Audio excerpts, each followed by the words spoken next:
And welcome to the hot Bizfluent Podcast, where we get all up in your business. So let's talk. Today's guests are brought to you by Crush City Realty Group, your premier Houston real estate experts, and luxury real estate agent Alyssa Emmons, where everything she touches turns to sold. And finally, Covo Capital, fast, flexible financing for all your commercial lending needs. This podcast is for informational purposes only. The views expressed in this podcast may not be those of the Bizfluent Podcast or management. Don't forget to stay to the end to find out how to get some of our amazing merch. Now let's get down to business. Hey, everybody. Welcome to another show. So I've been a little bit sick the past couple of days, so things haven't been happening as quickly as I'd like. Trying to work with a new program so I can start rolling out shorts and reels for you guys again, but hopefully more efficiently as opposed to spending a couple hours on one or two here and there. But anyhow, here we go. It's Alyssa and Josh. You guys know these people. They've been with us since the beginning, almost half a year now. Guys, hello. What's up, y'all? Josh is ready for the holidays. I'm ready for the holidays. I'm ready to go. You must have green Christmas trees on, since they're also portraying some of the Houston skyline. I think it's kind of cool. It's kind of trippy. I think I would opt. It hides my ugly face. Is that a Snuggie that you're wearing? Man, I wish it was. It's just an oversized. We got them for our. We have a big giant tent that we used to have in the backyard for extending parties outside. Yes. And it's 20 feet. It's giant. And so we were like, let's get some really nice, comfortable robes for if we ever decided, because there's a bed out there. There was a kitchen. There was everything in this tent, AC, heater, stove. And so we put these out there for if friends stayed with us and they wanted to chill out there, they could have a nice little robe. But yeah, so I stole the robe. And so you felt like today at 80 degrees was... It's getting a little hot with all these lights on me right now. I don't think I thought this through. I mean, I had my fan on down here because I was burning up, and then I'm looking at you with your all snuggly. It feels nice. Yeah. It's a balmy. And you can buy these for $59.99 at the what's the name of our podcast? The Bizfluent Podcast. This is an official Bizfluent Podcast Snuggie. No, it's not. There you go. It's not. Make sure you have an affiliate link to post. That's right. And it was $599. It's cashmere. Yes. Authentic. Stupid. All right, leisure suit wearing. You say stupid, but how many clips is this going to get in a short clip? It's going to be the biggest one again. I honestly think I prefer you and your freaking your laser goggles. My laser goggles. Yeah, I mean, I can do your 3D goggles. I feel like they have life in them. They'll probably get another segment. Oh, absolutely. Yeah. All right. So, Miss Alyssa, you've got somebody pretty special that you're bringing on with us in a couple ways. You met her in San Diego at a KW event, right? Yes. Yes. So we met at Keller Williams Luxury Symposium in San Diego at the end of October. So just at a month ago. Wow. Oh, that's right. Yeah. Symposium wasn't very long ago. Yeah. So very cool. We had symposium same time y'all had your commercial summit. So I got to meet this lovely young lady on the beaches of San Diego. And we connected because we share a name. So we're going to bring in Alyssa Molinet, and she is with Underland Writing Company. She is the founder, CEO, boss babe extraordinaire of Underland Writing Company. And she does a lot of really cool marketing, social media, branding, all kinds of various things. And those are things that we've talked about on the podcast before for business owners. So while she is, I think you would agree, you're kind of more specialized in the real estate realm, but everything we're going to talk about today could be applied to any business, right? Yeah, most definitely. So this is Alyssa. Hello. Pew, pew, pew. Sorry, I had to give you some sound buttons there. No, dude, you got it wrong. It's not pew, pew, pew. It's not a laser gun. It's a foghorn. It's oh, my pew and my bow is not good. My bad. Well, you need a soundboard apparently. Yes. You guys should invest in that. That would be great. Yeah. I'm actually little looking at DJ. I'm just gonna jump in because I have lots of questions. So tell us how you got started with this and what made you want to start your own social media management, marketing, branding company. All the things. Yeah, I've been doing this for 4 years, as of last month. And I was not planning, this was not my path that I was planning on when I was fresh out of high school. For some context, I'm 22, so timeline. I graduated when I was 16 because I was a homeschool nerd, so I just plowed through woohoo. it all. Yeah. And I thought I was going to be a nurse, and I enrolled in college during COVID. Absolutely hated it. Oh, yeah. Yeah, I did not like it at all. They made me dissect a cat, and then I had to come home to my 3 cats, and I just felt so horrible. Oh Yeah, I was like, I'm so sorry. So I was like, no, this is not what I want to do, not where I want to go. So Mittens just became kung pao chicken. This is a family know. podcast. We cannot talk about that on here. I'm confused as to why in nursing school you're I guess you can't dissect People. It was for muscles. Yeah, it was it was horrible. It was that class was there's a lot that happened in that class that I like to block out of my head. But yeah, my mom has been a broker since I think you can become a broker when you're 18, I think is when you can get your brokerage license. She was in real estate since she was 16. My grandparents were in the commercial real estate world, so I had been raised in real estate. I didn't want to be a realtor though. That was my only rebellion against my family is I didn't get my license. So I had to figure out how to utilize my real estate knowledge and the behind the scenes and understand the terminology and all the things that most people don't know unless they are a real estate agent or in the industry. But I also love writing and creative strategies and that sort of world. I did not think I was going to end up in social media. I tried really hard to stay away from social media. But 4 years later, that's what I specialize in is real estate social media strategies. So it just takes a hold of you and grabs you and doesn't let go. it doesn't. So I gave in and 4 years later and how many people have I think like 80 real estate agents I've worked with. Wow. I have a certified CE class that I teach in market centers and brokerages, offices, and all that jazz. So I've come a long way, but yeah, did not think I'd be here. That is really cool. Thanks. I need to ask you more about that CE class. Do you teach it virtually? I can. Okay. Sorry, just like the market center side of me is like, oh, ideas. Yes. So since you weren't really planning on getting into this, what has surprised you that you ended up loving about doing what you do now? I mean, you actually like some parts of it if you're doing it for 4 years. Stuck with it and started your own company. Yes.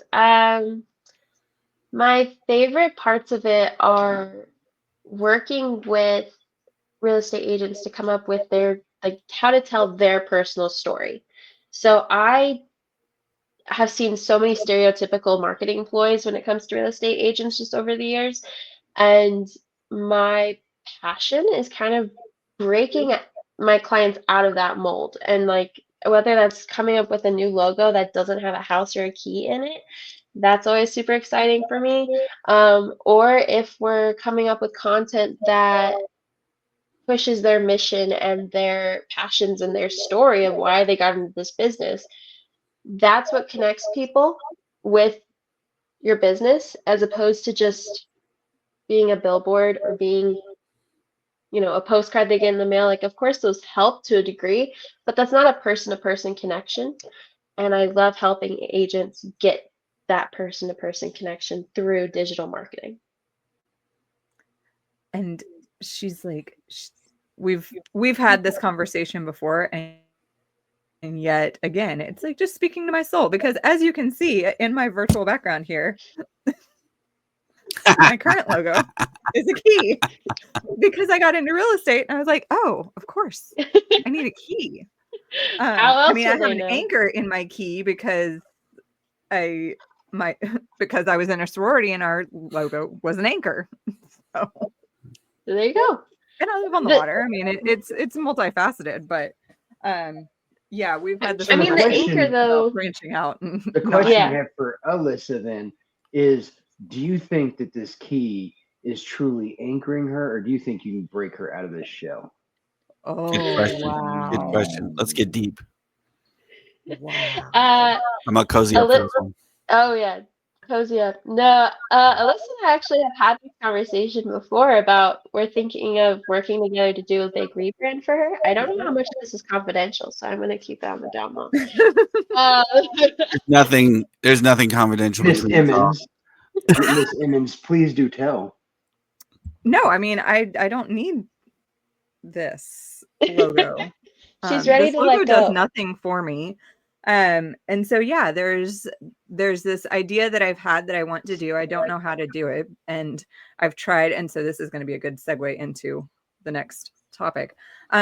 I have tried to use AI to create this logo for me, but apparently I don't know how to describe this logo well enough for AI to figure out what it is that I want to do. What you're saying is you're not Josh Beard. No, I am not. I'm not Josh. I don't even know. So what? Let's just go there. What prompt would you put in? So my first and last name share the same first letter. Sure. And I what can I already want see to it. do. Me personally, Huh? go for it. Say what you want, because I think I would have an idea of what I would want to do. Okay, so what I want to do is an infinity symbol, but with lowercase e's, creating the infinity. That could be really cool. I'm always good for you. I got my pens and paper right here. Let's play with this. I got like all the colors too. You got a favorite color you want me to choose? Teal. Teal? Let's do teal. All right. You know it's not teal. You know what that is. That is Tiffany blue. I mean, that is the color that I go and look up the hex code because it's like the closest thing I can find. But I do prefer something a little bit more vibrant, maybe more like Betsy Johnson teal instead of Tiffany blue. Now we're talking specific. I mean, now she's really breaking it down. I was thinking if you did your double E's, but like in a Bugatti symbol. I'll have to look up what the Bugatti. It's an amazing vehicle. We have a household of multi decades of Jeep ownership. And they're diehard. Amy was one for 15 years. Probably still is. Until you put her in a Mercedes, and then she was like, real leather. This is what real leather is. Oh, that's cool. I was gonna mention too. I don't know anything about color, but I did eat crowns as a kid. So well, there you go. You're made of color, so you're fine. Wait, were you a Marine? Oh, but that is a thing. That's why I thought of it, because I heard that the other day. So, but I really did eat crowns. But I really did eat crowns for me, and I have not been able to prompt it correctly so that it spits out what I want. And that's AI for me, my lack of knowledge. So, Alyssa, you mentioned that you have a lot of AI tools that you like using. What are some of your favorites and why? So I teach this in my class too. I kind of break it all down because a lot of times when people hear AI and they haven't been involved in that aspect of the business world, really, of embracing and embarking on their AI journey, there's some simple and free or very cheap tools that can launch and assist and really just take a lot off your plate without it being super complicated. So like, I don't have some big AI tech that I am like, you have to spend $800 a month to access it, and it's I love Google Gemini. That is like my bread and butter for AI.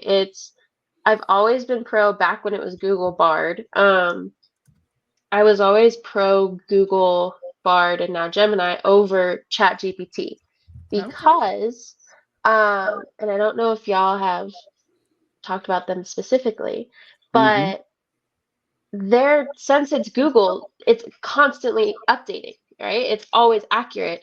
It always has the latest public information right on the spot. ChatGPT is always playing catch up because they're their own company and they have to, feed all that info to their AI on a kind of a delay. So I love Gemini because I've found a lot more success with it. I do invest in their like business version for my Google Suite. And it's so cool. It's my husband uses it. I gave him my login because he's allowed to use stuff. But I mean, I feel like if you share a last name and a bed, you can share a login, right? Fine. Exactly. So just don't tell Google that more than one person is using that account. Amy would not be allowed to use your account, Josh. She doesn't share your last name. There you go. See? Another reason I need to divorce her. You gotta get someone who can take your last name so they can use your logins. I mean, you're losing cash. I'm too afraid to bring this up to her. I think she'll off me. So yeah, I think she'll just divorce you before you get the chance. she wouldn't be that nice. No, she just cut you. She's Mexican. we have a big backyard near a Girl Scout camp. I think she'd find something. There you go. You're not far from the bayou. There's plenty of gators too. They just I know. Y'all, we're joking. They're very happy, loving. Josh's wife is a psychotic woman who. She's awesome. And I love her to death. She's my little Latina. Oh goodness. Okay, back to AI. Which is not me.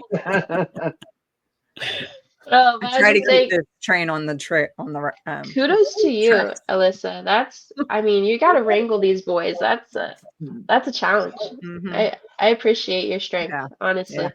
So I got a question for you. So, like you say, you use Gemini. We had another real big tech guru that came on a couple weeks ago, and she also prefers Gemini. She's been using it. She's been pro since she was with Bard. And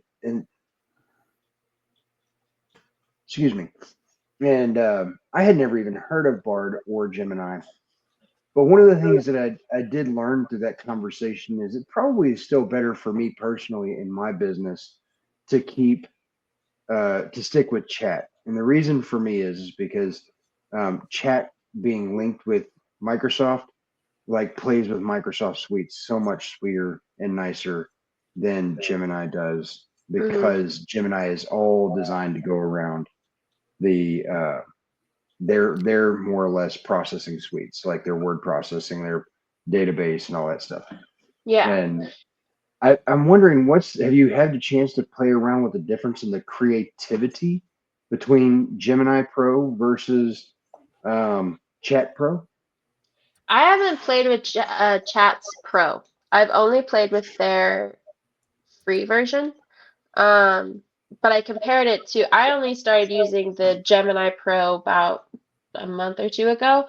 So what I did do a compare and contrast, it was for both free, demo versions, essentially. Chat's free version is, and I will tell you this, Chat's free version is pretty trash. I mean, it's 2 to 3 years behind. But their pro version is pretty solid. Did you happen to go check out our podcast at all before you came on? I watched a couple clips, because I stalked you just a little bit. So did you see all of our video thumbnails? Yeah. All of our video thumbnails are created through ChatGPT. All of the video, the pro version, correct. And all of I always go through and correct it. I'm not a big believer in using chat to write stuff out. I'm all about using it to enhance what I would have been able to say. I am very direct, not very flowery Fluffy. when it comes to words. Yeah, definitely. Mhm. Oh, no, I'm very fluffy. Trust me. I am very fluffy. But yeah, I don't add fluff when it comes to words. That's for dang sure. And so because of that, yeah, chat definitely. Like, I'll give you a good example. I used chat to write a letter to state of Texas parole board, trying to keep this guy in prison. But like what I did was I wrote like a 10-page letter, like all my emotional crap that was involved in it from my I have a dear friend of mine that was nearly beat to death by this man. And I wrote this big long letter, all the details and all that stuff. And it literally just was like, all that is crap. It doesn't mean anything. You need to be concise. And all I had to do was go back through and be like, wait, I really do want to add these details. These details are dear enough that I think they need to make it into the letter. But that's kind of part of your web page writing, right? Like you go through and find the things, you working stuffing out with Alyssa, and you guys are working this. And I'm going to step back again. I really want to see you guys work on Alyssa's new brand. Like, this is kind of cool. I like this. That is not what the intention of this podcast is. No, but this is very cool. It shows the creative process. It really and the thing that people don't understand is the creative process is probably the most important part of this, is because you're taking what you have in your head and what you want, and you think you know what you want, but she can build exactly what you want. Yeah. Well, let's before we even get into that, let's talk about kind of the services and tools you operate around, because not all social media or marketing advertising people do the same thing. So what is it that you like to specialize in, and what is it that you feel that you're like, really, really good at within that niche? Yeah, I like that you say niche, not niche. I get criticized all the time because people that are younger than me are like, it's niche. I'm like, no, let's not get fancy. You used to be able to. It's a Molinet, not Molinet. Thank you. Exactly. Yeah, it's why are we trying to make everything French? UWC, we work with, like I said, real estate agents or real estate adjacent companies, and we specialize in creating digital marketing strategies specifically on social media and newsletters. Those are our two big pillars that we really work with. And just our main, kind of like going back to my passion, because it's me and just a few others, we're a small team. Our passion is personalizing and humanizing your business to your clientele, your database, your audience, right? So we build strategies and content around humanizing you and making you a person. So that's kind of what we really work with. So I think that's really important, right? Like, so when you take and you look at Alyssa's current logo and how it's set up, like, we're just picking on you today, Alyssa. I mean, well, because I mean, honestly, like, so you look at the difference in the embodiment between her logo and my team's logo, and so her logo is very Alyssa, and when you pull it up, it really speaks to exactly what she was talking about. Like, it's got the anchor, which was the moniker for her sorority. It's a key because, like she said, she's in real estate, so you gotta have a key.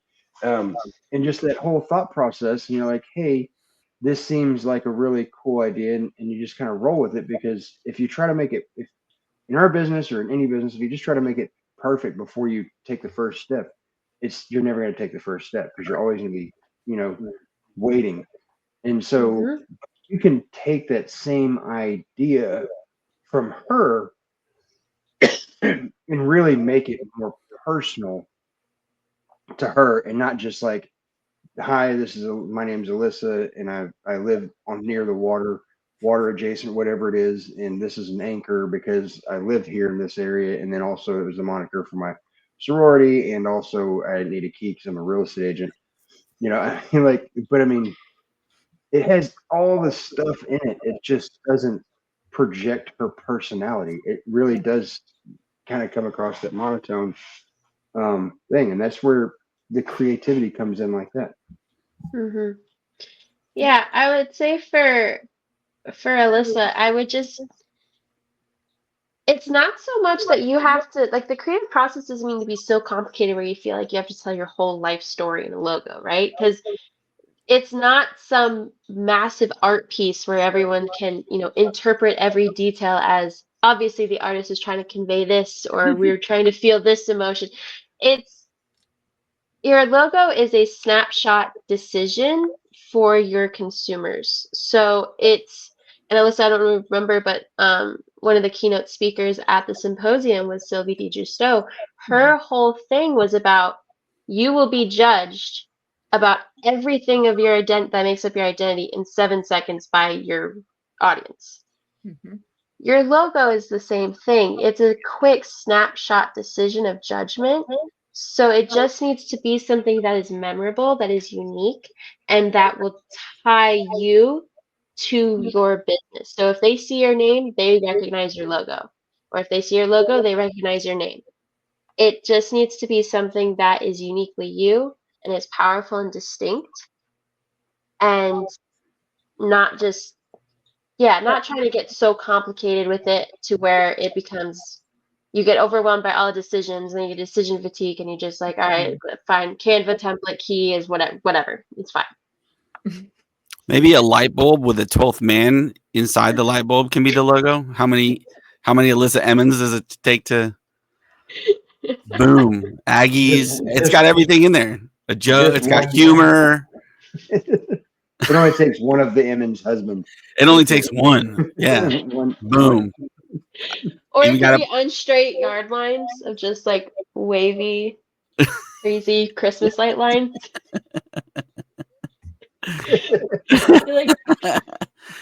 I love this podcast. This rebranding session is going great. How you doing? How you doing, Alyssa? I'll just go ahead and change my back. Man, rough game this last week. I only want to say, man, that was tough. Talk about it. I know. My buddy Matt, I feel really bad for him. He's already been depressed this week, but dude, we lost to Oklahoma. Dude, I don't even want to talk about it. We all lost to Oklahoma. We all don't want to talk. I won and I don't even want to talk about it. My team won and I don't care. Anyways. So yeah, okay. So we've got the types of tools. You're into social. You're more on the social media side. I do like that you also said that you focus on letters. The what do you call it? Newsletters. I don't know why I was brain fatigue here. But people forget about that. So I teach our sales teams marketing, and one of the things that I think I see my employees and people in general forget that part of it, in that you always have, especially in a long sale, you have to have touch. Mm-hmm. And people are like, it's a newsletter, I don't want to mess with it, blah, blah, blah. But that newsletter is what is your touch on a regular basis, every 2 weeks, every month. And it's easy to set up. I mean, there's so many email marketing, Marketing Chimp, and any of the one, even HubSpot and all the CRMs do this type of thing.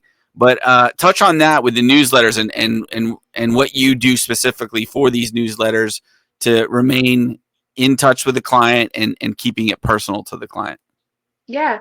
And like you said, keeping top of mind, that's always the goal for a real estate agent or a sales anyways. Just making sure that if someone thinks of that industry, they think of you.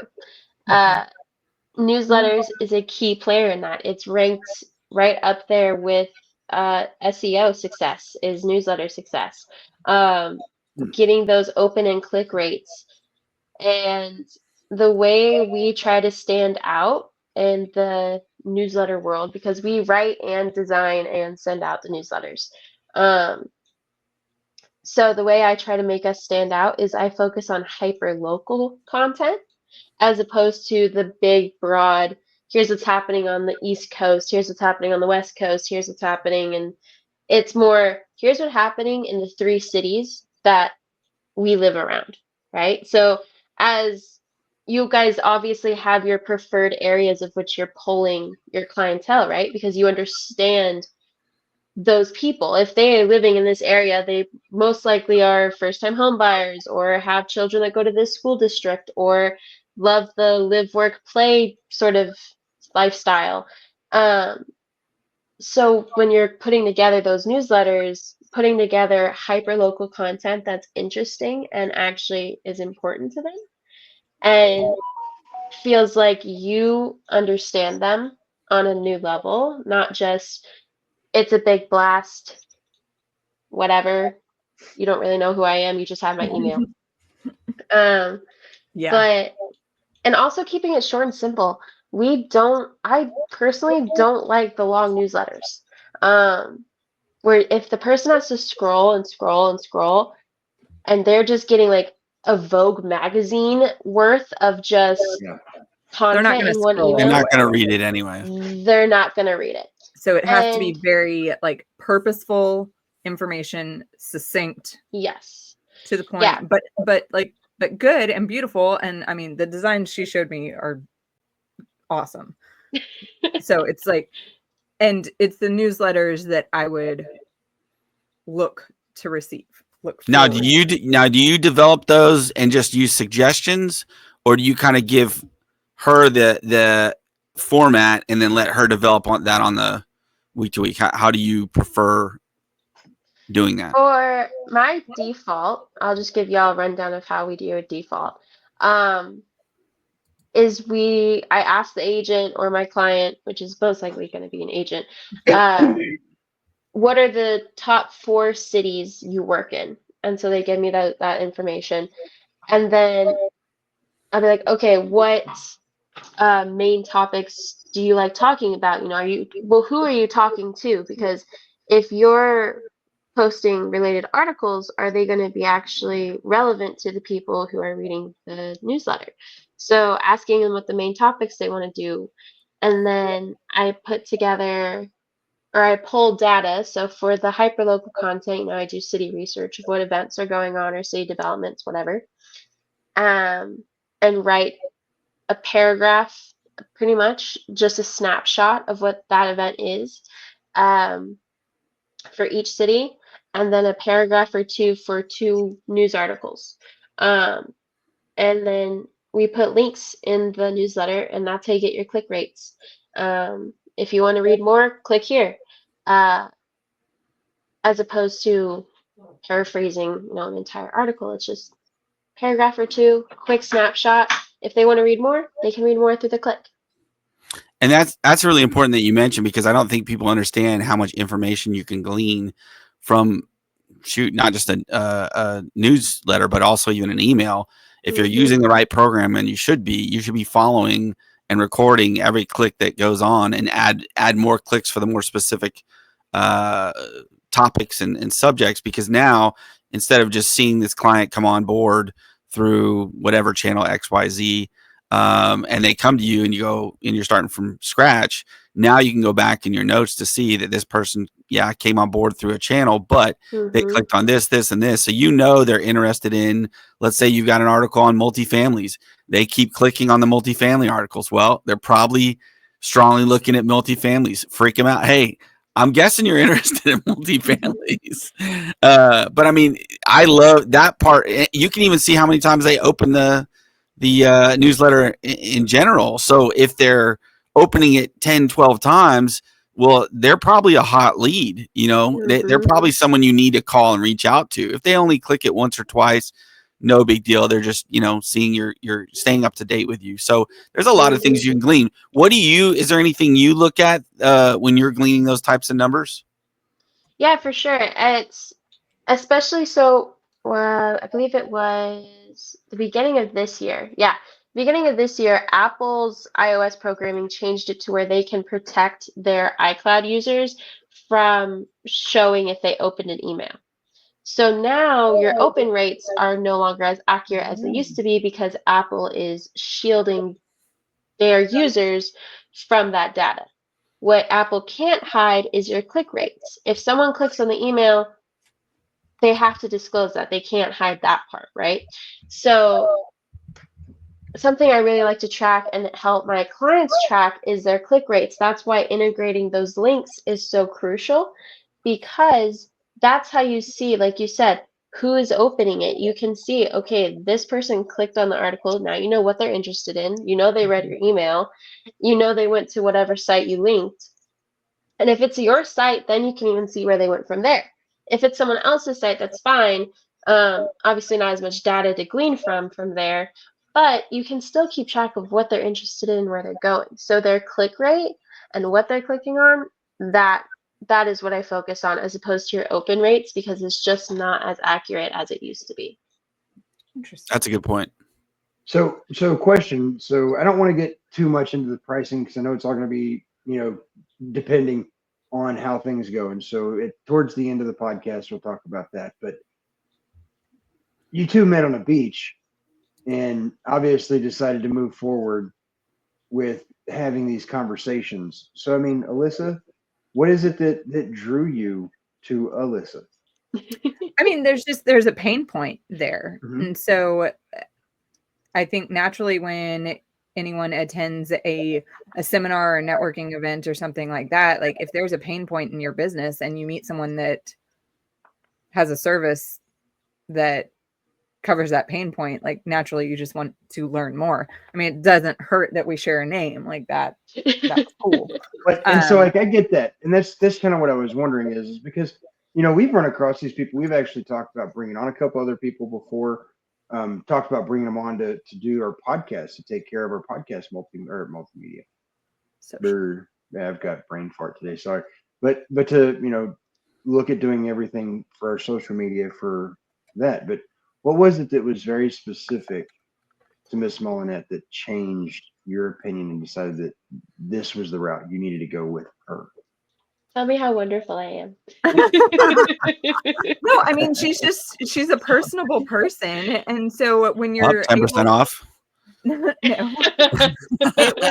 it truly was just being able to get together in a more social setting. I get to ask her about what she does. She's asking me about what I do. And then it was a 3-4 day event. And so you just see each other throughout and you keep checking in. And I mean, for me, I choose to do business with people that I can have a relationship with, because that's also how I want my real estate business to go. I like to be relational, not transactional. So just getting to know my clients on a deeper, more meaningful level. And so, I mean, we were able to chat, and like she mentioned, her family's been in real estate. So her mom was actually there. Her mom is an awesome person. that was a really nice. Should we have had her instead? Is that what you're saying? No, because Alyssa plays into what we're trying to talk about. But I mean, that's actually kind of a very cool dynamic unit. And so, after the event, it's like, obviously we exchange information. And then after the event, like she does what she's supposed to do. She reaches out and says, "Hey, when can we get together?" So we had another conversation, and it's just, and then when you get to see the work that she actually does, it's good. And so then it's like, oh, we need podcast guests. Yes. Let me reach out to her. Yeah, absolutely. Yeah, my opinion is I think it's 80% opportunity. So you created the opportunity by meeting each other at the right type of place. And then 20% is just seizing, asking for business, talking about business, selling yourself. But I think it's good that you mentioned this too, because I have this conversation with business owners all the time. And I think even JP's heard this story before. But I have a mechanic buddy of mine that has a growing business. In fact, they increased sales again this year. Did, I think, 1.6 million this year for a Jeep shop. So Alyssa, wow. you make sure you go to a Jeep stop shop. And so the thing he has a problem with though is as he grows, understanding that all the things he used to do, it's not valuable for his time for him to continue to do them. Yes. So I asked him, I said, what is, and this is probably something you could even use, Alyssa, is how much is your time worth? Straight up ask him. And he goes, I don't know, like $250 an hour. I said, okay, would you pay somebody to clean the toilet? You're cleaning the toilet. Would you pay them $250 an hour to clean that toilet? No. Okay. Well, you're doing enough business where you can go and focus on the things that are valuable to your time. And marketing advertising, eventually, when you get big enough, or when you're small and you want to make that leap, either scenario, it's a good trade-off, because some people could do what you're doing to a degree. Some people don't have the time to do what you're doing and try and still eke it in, but then it costs them time, and time is money. So I mean, that's the key here, is just to understand that, hey, even some of the stuff that you hear her saying on this podcast that she's doing, you go, oh, I can do that. I can do that. I can do that. That's great. But does that serve your time, and are you being efficient? Because the only difference in commission type jobs that we all do, the only thing that designates one better than the other is efficiency. The reason Alyssa's going to sell a ton of homes compared to somebody who just got into that business is she's just that much more efficient in it. And finding the right partners, like somebody who handles online SEO or online social media or any of those things, find those professionals and those tools, trust them in them at the right time, and make sure that you're getting a good response, that it's not just a sales job. Everything you've said so far, Alyssa, the reason I like having guests like you on is you love what you do. Therefore, you're speaking from a place of truth. You can tell when someone's not genuine about what they're doing. In fact, I think we've been lucky that every single guest, maybe one, and I won't say who, but maybe one in my mind. But most of the guests we've had have been pretty genuine. So I appreciate that. And you're coming from a good place. I think while you can't rate who's the best or better, you can see that if I go with you for your products and services, you're actually going to deliver on it, and you're going to come from a good place to do that. So good on you. 10% off from you too, right? Maybe 5. 5? That was I thought that was really good. I was about to cry.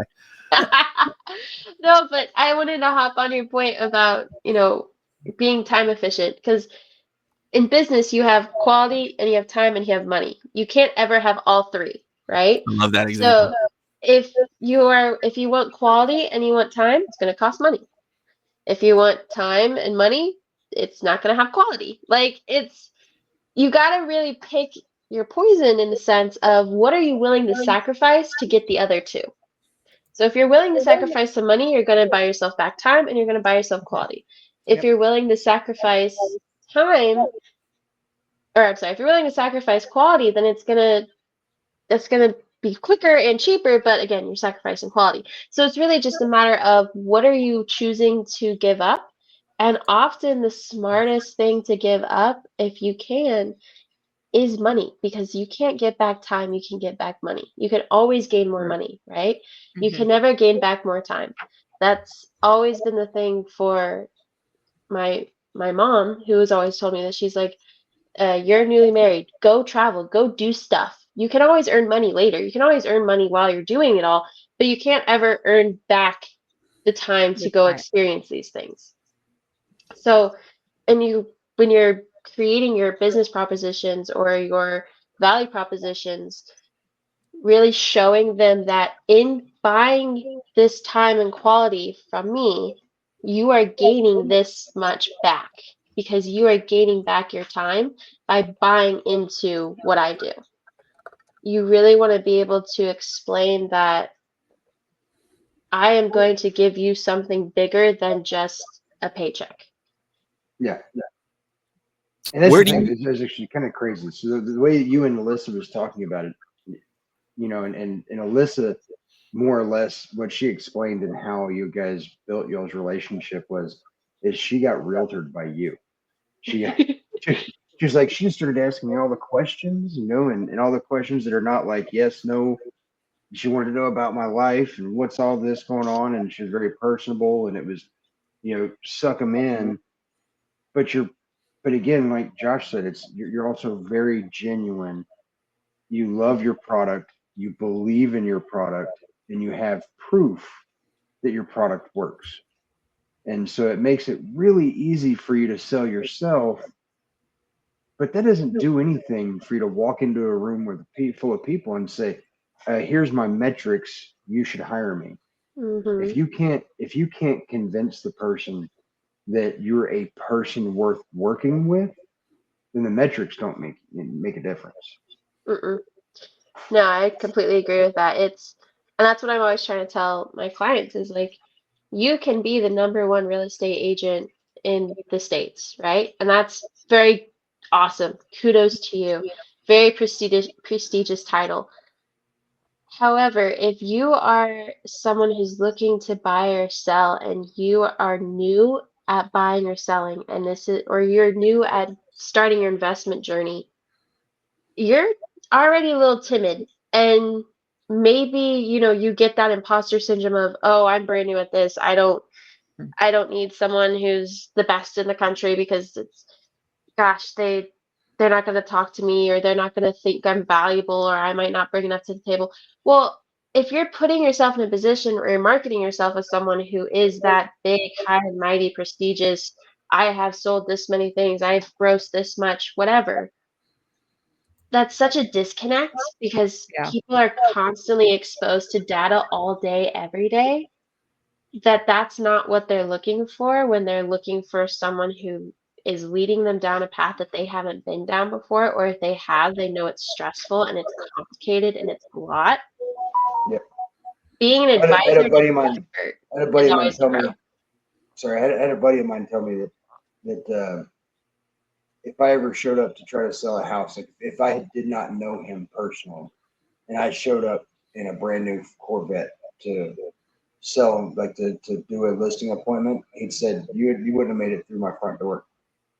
It was like, because you're gonna do whatever you have to do to prove to me, or not to prove to me, to get me to list it with you, regardless of how good you are, because you got to pay for that car. And he's like, I don't care how good you were to be able to get it, you still have to maintain it, you still have to keep it. And so Right. the bigger and badder you look, the harder it can become. Mm-hmm. Yeah, it's always presenting yourself as an advisor and Mhm. someone who, like you guys have been saying, genuinely cares about what they do. When you're on social media, you don't want to be that flashy salesperson who's just, hey guys, I have done this, this, and this. I have this open house coming up. I just sold this. I just closed this. No, thank you. You are immediately going to scroll past that. I mean, Yeah. people, when they stop and watch a video, it's because it's a person talking to them. It's those funny human stories. It's those, today, I was today years old when I learned, like those things that make you a person and someone they can relate to who's knowledgeable about the industry they're looking into.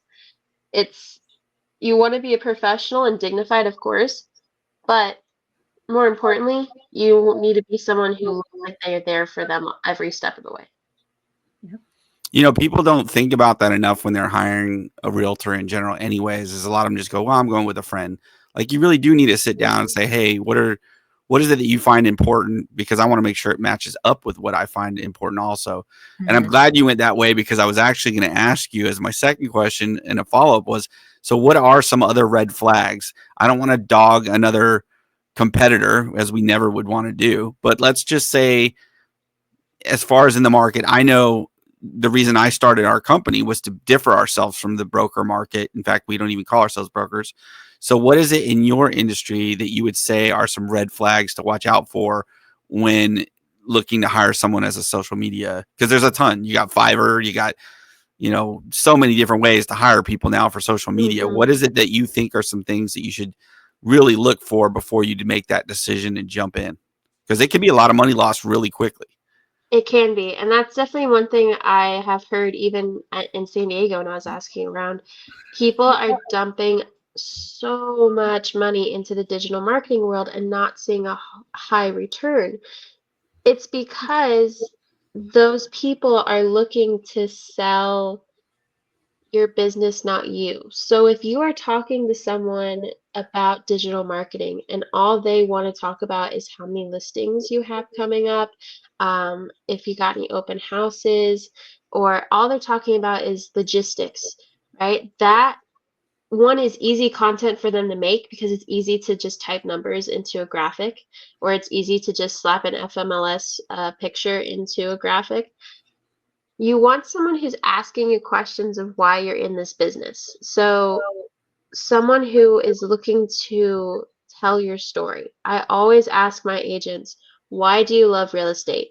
And I always tell them, don't tell me it's because you like people, because no one wakes up every day just because they love people so much.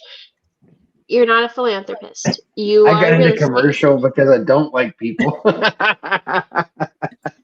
That's not right. Like, no one in the real estate world picks real estate because they love people and that's it.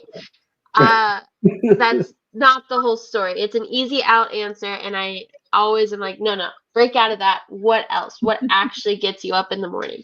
So someone who's taking an interest in you and not seeing you as just a flashy salesperson, you will see that in their work when they're representing you. Yeah. So look for someone who asks questions, not just, here's my resume and I'm cheap, but someone who's actually taking an interest in you.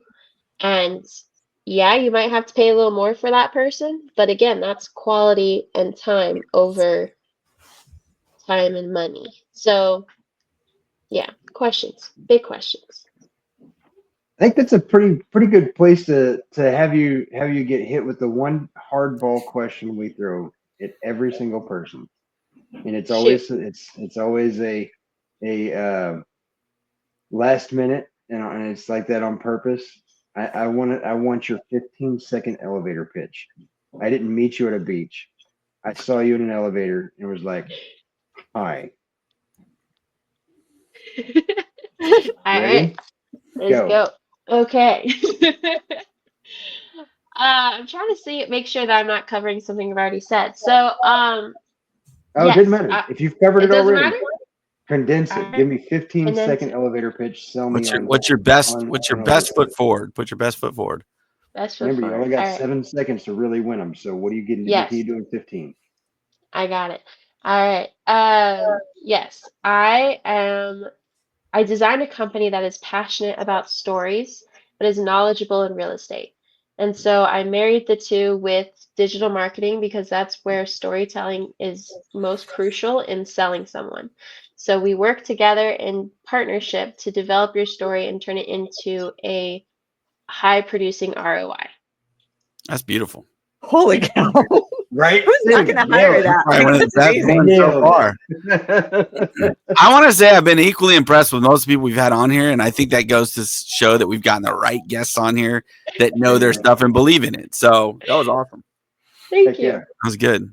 I came up with that on the spot, honestly. Yeah, And you did- before. And you did. I want to give you extra props. You did that in an elevator standing next to JP. That's Yeah. scary. It's scary. Yep, absolutely. And so that. And then I'm in the background going, "What's up?" with his VR You're like, And goggles. you're like, "Why am I pitching in an elevator? This is weird." But yeah, that was beautiful considering the circumstances. Thank you. I appreciate it. Alyssa, you did a great job. She's awesome. And I think she's going to change your brand and really honestly push forward so that people can really honestly see what you embody, because you're an amazing agent and you're super awesome. And If you fail her, though, yeah, but we have a podcast. A key anchor is all super cool, but I think she's gonna change how you do business. It's gonna be freaking awesome. Yeah. Yeah, let's have an update on that as we go. If you're willing to do it, are you willing to do that? Like a mini update? Yeah. Y'all are fun. I'll hop on anytime. Yep. We told you it was just a properly bunch of prepared her for my co-host. Yeah, we have fun. I don't understand. What's the joke, guys? It's you. You're the joke. Yeah, no, like we told you from the beginning, this is all about having fun. We want you to see your brand, and the reason we make it fun is actually the exact same for the reason why you sell your brand the way you sell your brand is because we're personable. It's not about trying to come on here and have some regimented Ben Stein conversation with people about money and business and taxes. It's like, hey, we're people too, and we've all made some really bad decisions in our in our lives when it came to business, and this is what we've learned from our really bad decisions and how we can move forward. And one of those big things that I know that every single one of us has made poorly anyway, is the lack of actually leveraging a little bit of money by comparison to the amount of time it buys me. And a company like yours is exactly what solves that problem. Well, and on top of that, to compound that, at your age, you're authentic, and I think people don't do that when they're young. They try and what's the word? Make up for it in other ways by BSing. Mm-hmm. Is the fake simple, it till you make it? Fake it till you make it. Fake it till you make it is so sad, but it happens all the time. Overcompensating. That was the word. Thank you. Yep. Yeah. I tell all my new guys, whether they know the industry or not, I'm like, just if you don't know something, just say it. Say, I don't know. Yeah. I hate when people, and it's so easy let me get back to you on that. Let me get back to you. I'll get you the answer. Yeah. Or whenever agents are like, do you do this? And I'm like, not currently, but I would love to learn it with you. Like, let's see if it's something we can do together. Because especially I think when you have people that are in my age group who are starting out and trying to, either take their career to the next level or build their own business, is they feel like they have to say yes to everything.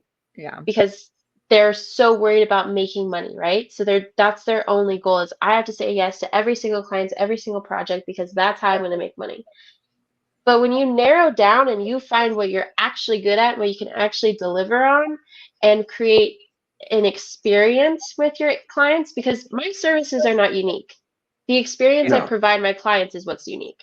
Absolutely. So when you narrow that down, then you'll go places. Otherwise, if you're just constantly like the yes man, you're not going to get very far, because you're not good at anything because you're focused on everything. Yep. That was kind of the way we looked at it. So when me and my business partner, we branded ourselves, and we stopped and we looked at our logo and how we were branding ourselves, and we said, there's going to be a good number of people that just look at us as a bunch of unprofessional people. I mean, my entire branding is exactly what I'm wearing. We're huge Astros fans, and so we literally the name of my company is Crush City Realty Group. I thought this whole time you were part of the Houstons. I know, right? Simply blown away. I thought you were a gang member. Mind blown. The thing though is we were like, there's gonna be some people that don't want to do business with us because of it. And the thought is immediately, my thought was, I think they're doing me a favor by not doing business with me. Mm-hmm. If they don't feel the same way as I feel about the things that I do business or how I do business, then it's okay. And the faster you get to that point, the better you are. Yeah. Yep. Amen. Yes, absolutely. Yeah.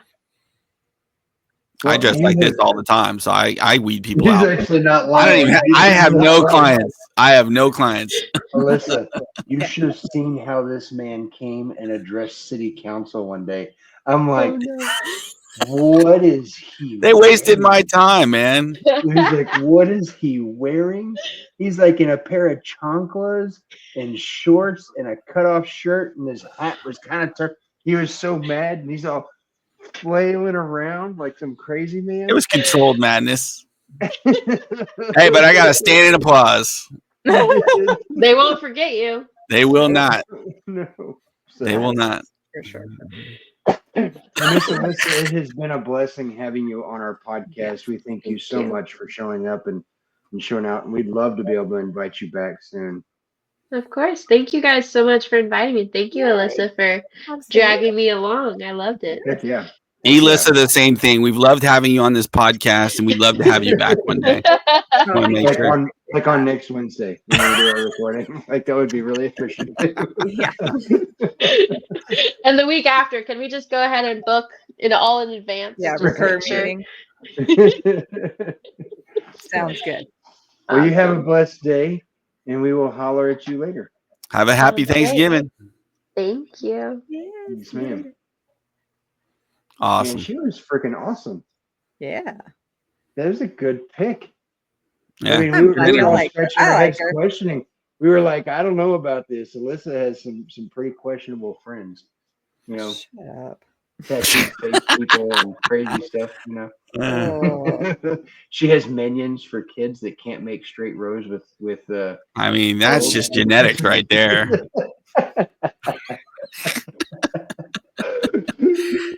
I feel like she'll punch me through the video sometimes. None of us live far. These away. days, my wife's You can sense gonna that. have a foam fist, and it's just gonna come in from the side.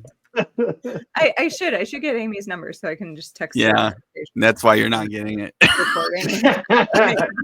I'll get it to you. because she will do it. Oh man, we were friends. But I will. I mean, I appreciate your commitment to Josh to, the season. I'm not quite there yet, but I will. Oh man. Woohoo! I will next week start. That's awesome. Oh, look at I can't wear this one because it's green garland. that.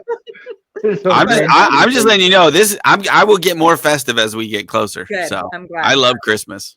Yes. I have a whole I'll start church. wearing. Speaking of, can I plug it? It's if anyone's local. We've started now for the 5th year the Seascape.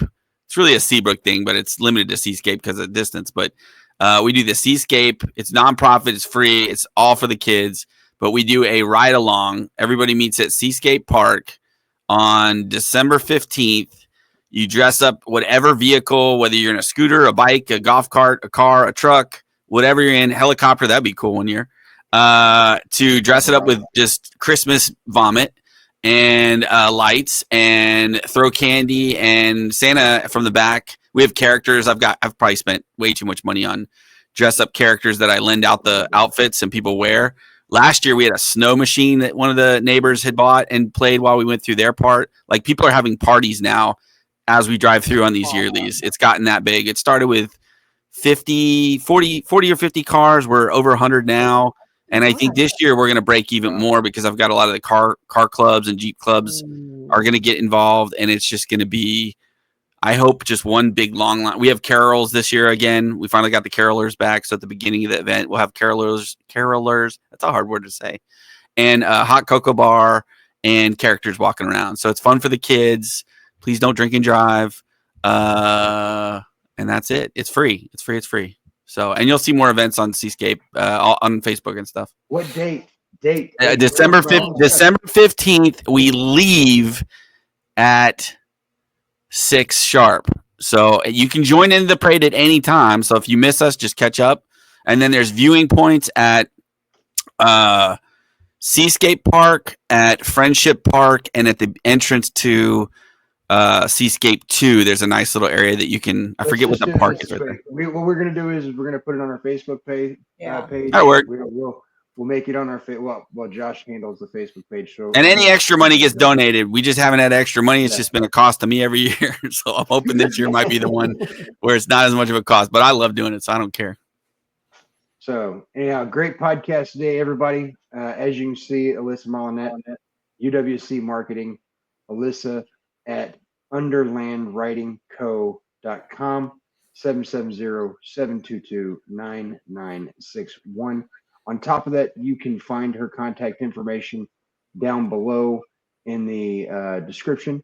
And so if you guys need her, give her a call. Trust me, you need her. And let's start this. Anytime we use a guest that comes on, I say we have like a case study, just an announcement. It can be at any time during our future ones. So with her, if I use her, Alyssa, if you use her, just have, hey, I'd like to give an update. And I think that'd be cool to start using that that way. Yeah. I agree. All right. Make sure you follow, like, subscribe, comment, tell us what we're doing wrong. Tell us what we're doing right. And have a good holiday. Let us know. Be a guest and let us know. You can reach us at the Bizfluent Podcast at gmail.com. Or all of our phone numbers are listed. You can even call us directly or email us on our own web pages. So great issue. Happy Thanksgiving, guys. I don't know what that was. I don't know. Oh my God.